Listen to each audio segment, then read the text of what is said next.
yourself by reading the book. Yeah. So, I encourage everyone to read it.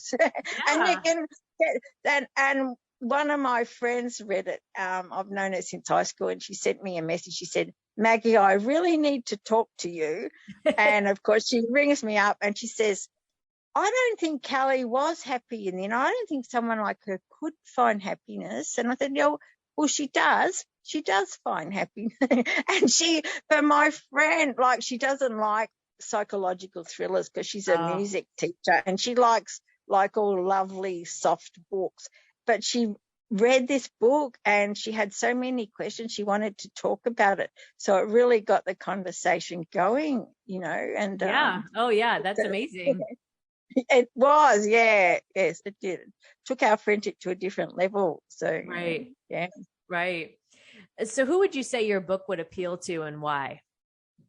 Oh, well, knowing by the people who've read it, everyone, because one of our friends, he's a real sports athlete, and he's read the book and he's going off when we sing, he says, I know Kellie Earl's 5 names, and he's reeling off her 5 names.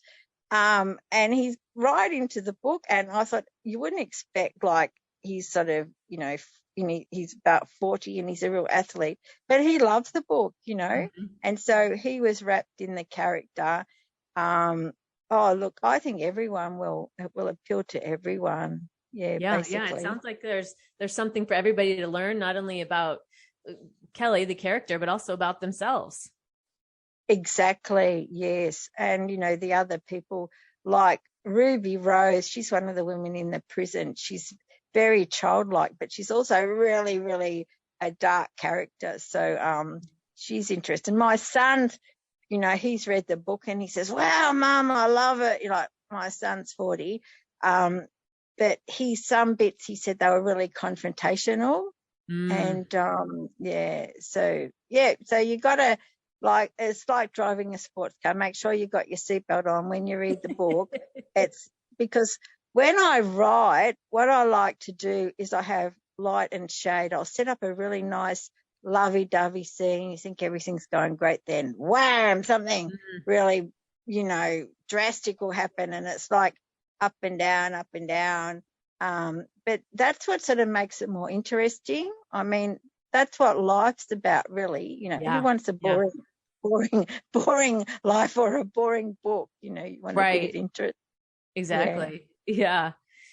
My guest this week has been Maggie Charters, author of I Am Kellie Earl, Peace Carries a Cost. Maggie, I want to thank you for joining us this week. And before we close out, what do you hope readers learn or take away after reading your book? I hope they realize that people are complex and don't take everyone at face value, and just give people a second chance.